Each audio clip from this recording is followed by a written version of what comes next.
Nunca pensé que reavivar una vieja llama de la secundaria podría llevar a semejante pesadilla, pero aquí estoy, al final de una situación que desearía que nunca hubiera ocurrido. Si alguien puede inventar una máquina del tiempo para que pueda retroceder un par de meses, por favor avísenle a Raúl para que me envíe su dirección. Les pagaré, lo prometo. Lo siento, lidio con el humor. En fin, estaba en Facebook hace un par de meses, y me sugirió un rostro que no había visto en unos 10 años. Un tipo llamado Alejandro. Alejandro fue mi novio en primero y segundo de prepa. Pero ambos éramos chicos y no teníamos ni idea de lo que hacíamos, así que terminamos alejándonos, ambos con el corazón roto y pensando que era el fin del mundo. No lo fue. Ambos seguimos adelante y crecimos. Lo agregué en Facebook e inmediatamente aceptó, diciendo que justo estaba pensando en mí. Le mencioné que Facebook me lo había recomendado, así que debían estar leyendo su mente, y tuvimos una conversación muy agradable recordando el pasado y hablando de la vida desde entonces. Ambos estábamos en un punto similar de nuestras vidas. Solteros, sin buscar nada serio, sin hijos, enfocados en nuestras carreras, etc. Incluso nos reunimos para tomar un café 2 veces solo para charlar de nada en particular, y fue agradable tenerlo de vuelta en mi círculo de amistades, porque Alejandro siempre fue un buen tipo, y él y yo fuimos buenos amigos antes y después de nuestra relación de 2 años. En general, fue agradable, y me alegré de tenerlo de vuelta. Pero entonces apareció la última conquista de Alejandro, Jimena. De repente recibí una solicitud de amistad de ella en Facebook, y cuando entré en su perfil, noté que tenía fotos de ella y Alejandro con corazones por todas partes. Estaba un poco confundida porque Alejandro había sido bastante abierto sobre el hecho de estar soltero, así que le pregunté por ella. Mencionó que era una ex suya de hacía 1 año, y que no habían hablado mucho desde entonces. Pensé que era aún más extraño, ya que tenía fotos como si fueran algo reciente, pero lo ignoré y seguí adelante. Decidí aceptarla. Tal vez podría descubrir algunos secretos sobre Alejandro y molestarlo con ellos. En broma, por supuesto. Ese fue mi error. Inmediatamente empezó a comentar en todas mis publicaciones, a darle me gusta a todas mis fotos, incluso a las de hace años. Fue un poco halagador al principio, pero luego se volvió realmente extraño. Después me envió un mensaje sobre Alejandro, específicamente sobre nuestra relación en la prepa. Le dije que solo éramos chicos, y que pensábamos que era algo serio, pero que nos dimos cuenta de que había mucho más en la vida que nuestra tonta relación.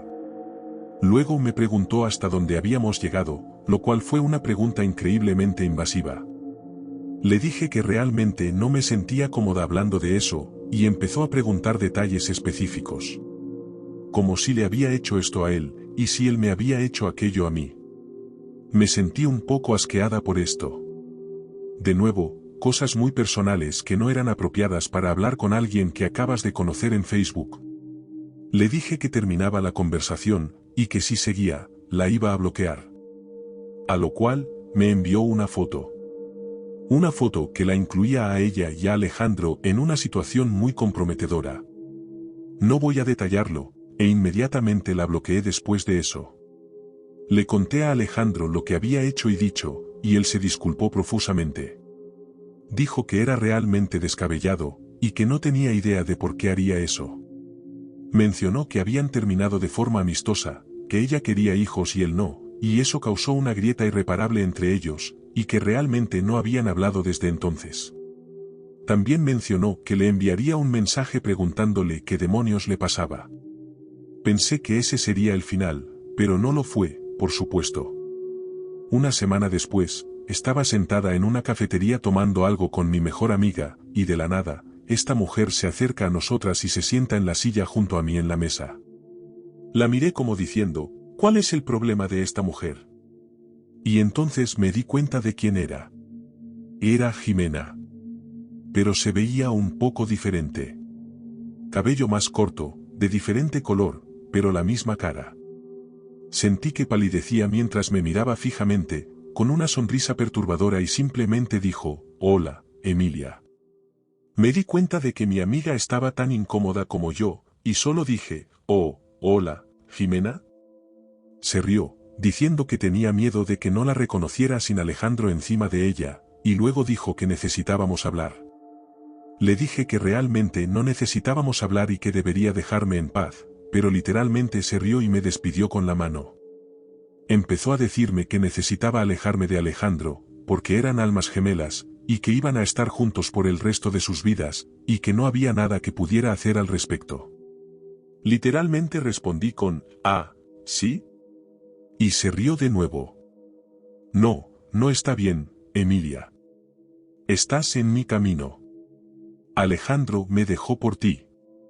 Cree que sigue enamorado de ti y no lo está. Está enamorado de mí.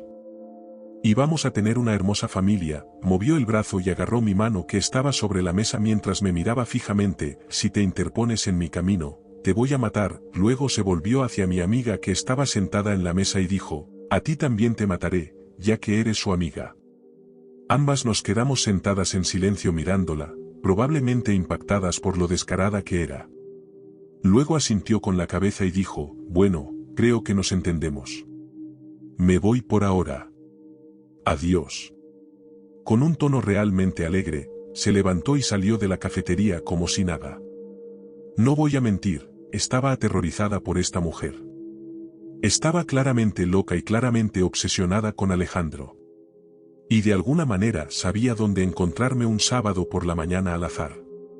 No tengo idea de cómo me encontró. No tenía idea de lo que era capaz de hacer. Le envié un mensaje a Alejandro en ese mismo instante y le dije que estaba loca. Le dije que acababa de aparecer y nos había amenazado a mí y a mi amiga y luego le mencioné que probablemente deberíamos mantener nuestra distancia por la seguridad de todos. Él se disculpó de nuevo, diciendo que no sabía por qué estaba haciendo esto, que no había manera de que volviera con ella, y que no tenía idea de por qué pensaba que él sentía algo por mí.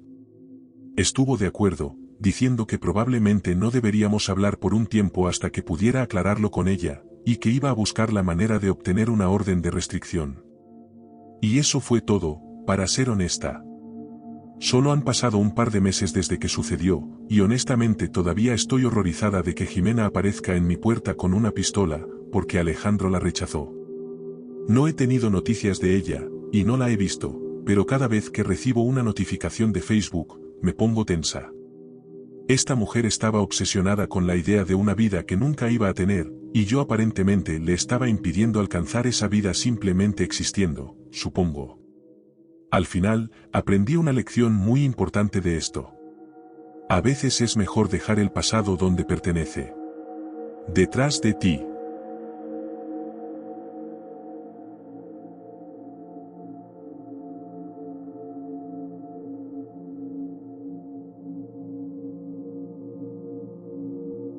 Conocí a Ana por internet. Creo que fue en Facebook, a través de un amigo en común. Ella comentó algo en una publicación de mi amigo, le respondí con una broma, y ella me envió una solicitud de amistad. En ese entonces ella salía con alguien, así que no había ninguna otra intención más allá de compartir un amigo mutuo y el mismo sentido del humor. Unos años después, en una reunión del mismo amigo, ¿adivinen qué? Ambos estábamos solteros y conectamos. Era un sueño hecho realidad para mí. Hermosa, inteligente, divertida. Tenía una risa que iluminaba la habitación y me enamoré de ella casi al instante. Sin darme cuenta, ya llevábamos 6 meses saliendo. Honestamente, se sintió así. Nos conocimos en la fiesta y luego estuvimos juntos por medio año. Todo parecía perfecto con ella hasta que, de la nada, me soltó una bomba. Me dijo que tenía una hija, algo que no debería haber sido una sorpresa, ¿verdad? En los 6 meses que estuvimos juntos, nunca mencionó tener una hija. No había fotos de ella con su hija en su Facebook. En el tiempo que habíamos estado juntos, su hija literalmente nunca había sido mencionada.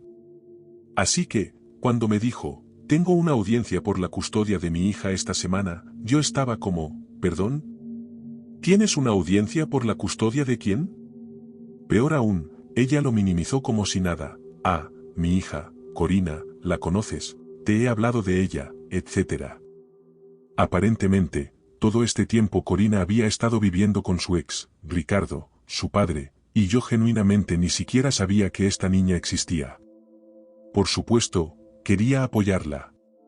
Quería estar ahí para esta mujer de la que estaba bastante seguro que estaba enamorado, pero me sorprendió que hubiera podido ocultar algo así durante tanto tiempo. O sea, no es normal ocultarle una hija a tu novio, ¿cierto? Pero ella insistía en que me había hablado de ella, hasta el punto de que se convirtió en una discusión, una que se puso bastante acalorada y ruidosa. Después de un rato, cedí y básicamente acepté que probablemente lo había olvidado, solo para intentar calmarla. Después de eso, le pregunté sobre la situación, qué pasaba con la pelea por la custodia y todo eso. Empezó a contarme lo abusivo que era Ricardo, cómo la controlaba, y que incluso la había agredido físicamente al menos una vez. Le pregunté cómo él terminó con la custodia de Corina en primer lugar, y ella rompió a llorar, sollozando desconsoladamente sobre cómo nada en su vida era justo. Lo dejé pasar, pero quiero mencionar que no pasé por alto que evitó la pregunta. Luego llegó el día de la audiencia que había mencionado, y me pidió que fuera como testigo de carácter, lo cual, honestamente, ni siquiera estaba seguro de que fuera algo común en las peleas por la custodia, pero acepté. Me vestí formalmente y fui con ella a la audiencia. Simplemente me senté allí incómodamente, y en un momento me mencionaron durante una conversación. Ella me señaló, y tuve que decirles quién era y a qué me dedicaba, y eso fue todo lo que me preguntaron. Básicamente me dijeron que podía permanecer sentado en la banca, y si tenían alguna pregunta, me llamarían. No lo hicieron, y yo seguí sentado incómodamente viendo cómo se desarrollaba todo. Eso fue hasta que una palabra salió de la boca de Ricardo, una que fue repetida por el juez: maltrato. Se mencionó que la razón por la que él tenía la custodia completa de Corina era debido a las tendencias abusivas de Ana. Tendencias abusivas que, aparentemente, estaban bien documentadas por el sistema legal. No quiero entrar en detalles, pero creo que el tema general de toda la conversación fue que ella había sido abusiva con Ricardo durante mucho tiempo, y la relación se desmoronó cuando se descubrió que también había sido abusiva con Corina. Esto fue impactante para mí. No había visto ese lado de ella en absoluto. Al final del día, estaba bastante claro que no iba a obtener la custodia de Corina, al menos no la custodia completa como ella quería, y no estaba claro si obtendría o no la custodia parcial. Durante todo el camino a casa, ella estuvo callada, solo mirando por la ventana y llorando. Le pregunté si quería venir a mi casa para hablar las cosas, y ella asintió. Así que volvimos a mi casa, una decisión de la que realmente me arrepiento. Entramos y me senté en el sofá pensando que solo iba a desahogarse, lo que habría entendido totalmente. Pero inmediatamente empezó a atacarme. Gritaba que era mi culpa, que yo era la razón por la que no recuperó a su hija. Me quedé atónito, preguntándole cómo demonios era mi culpa, y ella me gritó que no le había dicho al juez que era una buena persona, que debería haberles dicho que había cambiado y que ya no era la persona que solía ser. Le respondí: no me pidieron que dijera nada.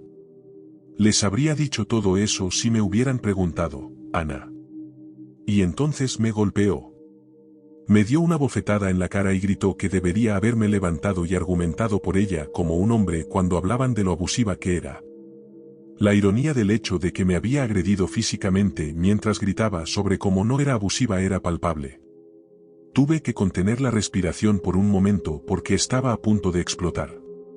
Simplemente me levanté y señalé la puerta, diciéndole que tenía que irse. Me dijo que me arrepentiría, que iba a hacer de mi vida un infierno si la dejaba.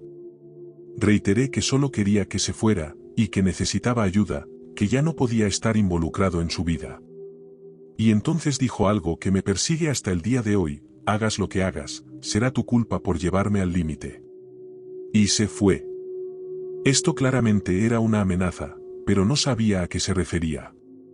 Y no había mucho que pudiera hacer porque solo eran palabras en ese momento. De hecho, solo fueron palabras durante unos 2 días, hasta que tocaron a mi puerta y cuando la abrí, me encontré con 3 policías preguntando muy agresivamente si Ana estaba en mi apartamento. Estaba confundido y honestamente un poco asustado, y les dije que no la había visto e incluso les di permiso para entrar a verificar.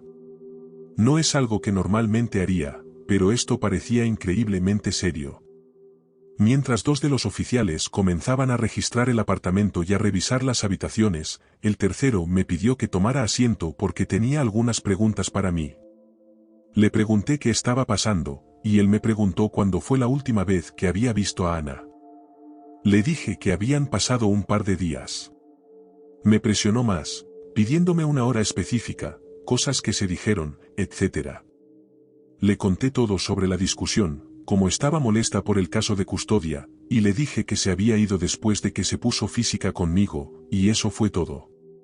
Me preguntó si podía ver mi teléfono para asegurarse de que no hubiera llamado ni enviado mensajes.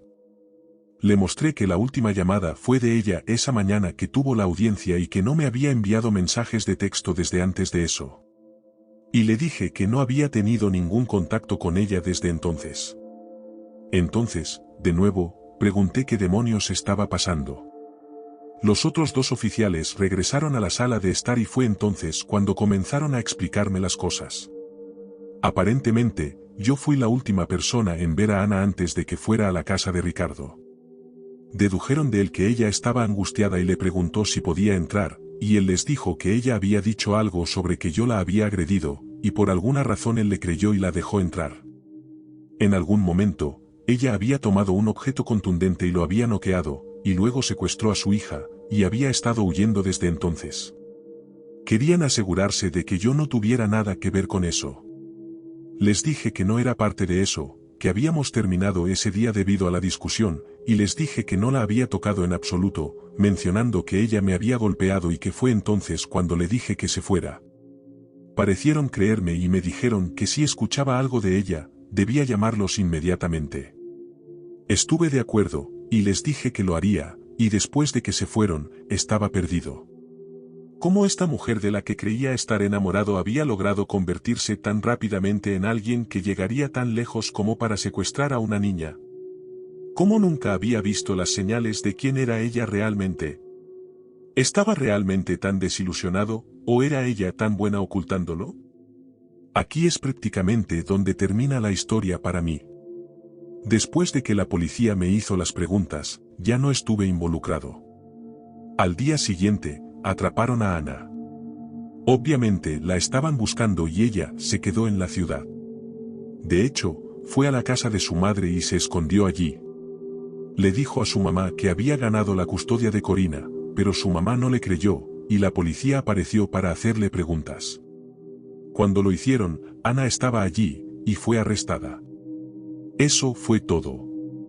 Ahora está cumpliendo condena por sus actos, y puedo decir con seguridad que probablemente nunca volverá a ver a su hija.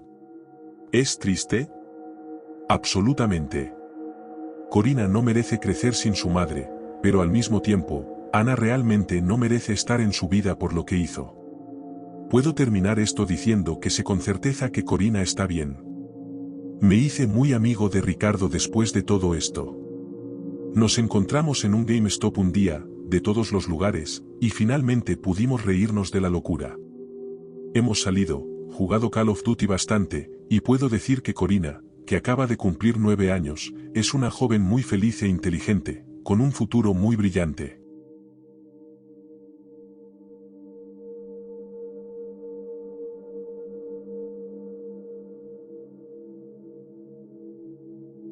Conocí a Carla en una parrillada organizada por un amigo en común. Era un poco tímida en la fiesta, parecía que no quería llamar la atención, pero me pareció linda.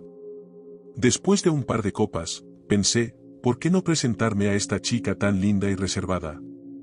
Creo que se sorprendió cuando me acerqué y me presenté. Pero congeniamos bastante rápido. Hizo un chiste sobre algo que, aparentemente, me pareció divertidísimo en mi estado de ligera ebriedad. Me reí demasiado fuerte e hice que varias personas nos miraran, lo que la hizo sonrojar un poco, y eso me pareció lo más tierno del mundo. El punto es que estábamos destinados a estar juntos, y creo que ambos lo vimos. Así que empezamos a salir, y por un tiempo las cosas fueron de maravilla. Hacíamos largos viajes en auto, teníamos picnics en el parque, e incluso pasamos un fin de semana en mi sofá viendo una serie de televisión que le encantaba. Pero a medida que las semanas se convertían en meses, empecé a notar algunos rasgos inquietantes en Carla. Tenía un carácter un poco fuerte. No me refiero al tipo de carácter de no estoy de buen humor, por favor no me hables. Me refiero al tipo de carácter de explotar si olvidaba comprar leche en la tienda, o si había hablado con una compañera de trabajo demasiado tiempo. Traté de ser comprensivo. Pensé que tal vez estaba pasando por algo y que simplemente no estaba lista para hablar de ello. Pero también soy un adulto, y no voy a ser controlado ni castigado por cosas que realmente no importan al final. Terminamos teniendo una pelea bastante grande, una en la que ambos dijimos palabras que probablemente no debimos haber dicho, y fue en ese momento que decidimos terminar. Claramente no éramos tan compatibles como pensábamos. Empacó las pocas cosas que tenía en mi apartamento y se fue. El apartamento se sentía extrañamente silencioso sin ella, y haciendo lo que no debería estar haciendo, ahogué mis penas en alcohol. Sí, sé que está mal verter tus emociones en un vaso y luego beberlas hasta que ya no las sientas, pero eso fue lo que hice. Finalmente me desmayé en el sofá, con el televisor todavía encendido. Me desperté bastante despacio y aturdido a la mañana siguiente. Me dolía la cabeza y dudaba en abrir los ojos. Podía decir que había luz afuera porque la luz del sol se asomaba a través de mis párpados, diciéndome que probablemente eran alrededor de las 6 de la mañana. Cuando finalmente abrí los ojos, pensando que necesitaba levantarme, ir al baño y comenzar mi día, me sorprendió lo que vi. Carla estaba sentada allí, en el sillón frente a la mesa de centro, con un cuchillo de cocina bastante grande en su regazo. Mi corazón se detuvo. Por un momento, pensé que todavía estaba soñando, que esto era solo una extraña pesadilla de borracho en mi cabeza, pero la mirada en sus ojos me dijo que esto era demasiado real. Me las arreglé para pronunciar las palabras para preguntarle qué demonios estaba haciendo allí, y ella simplemente me miró con una mirada vacía y sin emociones. Estaba completamente desprovista de toda emoción mientras estaba sentada, y me veía luchar para comprender la situación, con su mano todavía agarrando el mango del cuchillo. Solo quiero que sepas que he estado aquí toda la noche, y realmente consideré hacerlo. Dejó caer la frase como si solo estuviera tratando de decirme algo de pasada, como si no significara nada más que las palabras que dijo. Esas palabras fueron sofocantes, y no puedo exagerar el miedo que sentí en ese momento. Se levantó del sillón, colocó el cuchillo en la mesa de centro con un ruido metálico que honestamente me hizo saltar, se arregló el vestido de verano y luego salió directamente por la puerta principal. Me quedé sentado en el sofá sintiéndome paralizado y realmente inseguro de qué hacer. ¿Debería llamar a la policía? ¿Y decirles que mi exnovia irrumpió en mi apartamento mientras estaba borracho, se sentó en mi sillón a verme dormir y contempló asesinarme? No creo que sea ilegal pensar en asesinar a alguien, y ella todavía tenía una llave, un detalle en el que no había pensado cuando se fue, así que ni siquiera estoy seguro de que haya hecho algo ilegal. Me asustó muchísimo, eso es seguro. En cambio, hice lo que pude. Le pedí a la administración que cambiara la cerradura de mi apartamento, informándoles que tenía una exnovia que tenía una llave. Tuve que pagarlo, por supuesto, pero era un pequeño precio a pagar por mi seguridad. También le envié un mensaje a su hermana, haciéndole saber que necesitaba ayuda, informándole de nuestra pelea y lo que había hecho esa mañana. Estoy bastante seguro de que me bloqueó después de eso, pero bueno, al menos alguien lo sabía por si acaso. Ha pasado aproximadamente un año desde que sucedió esto, y no he sabido ni visto a Carla, pero ese recuerdo definitivamente persiste. No puedo dormir en el sofá. Duermo en mi habitación todas las noches, o cualquier momento que quiero tomar una siesta. Y cierro con llave tanto la puerta principal como la de la habitación cada vez que lo hago. Esta es, sin duda, la vez que he estado más cerca de morir. Y estoy bastante seguro de que si la hubieran presionado un poco más, lo habría hecho.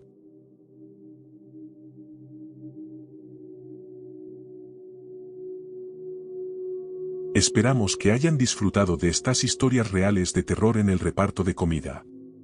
Si tienen sus propias historias espeluznantes o aterradoras, nos encantaría escucharlas. Pueden enviárnoslas, y quién sabe, su historia podría aparecer en nuestro próximo episodio. Cuídense y mantengan las luces encendidas.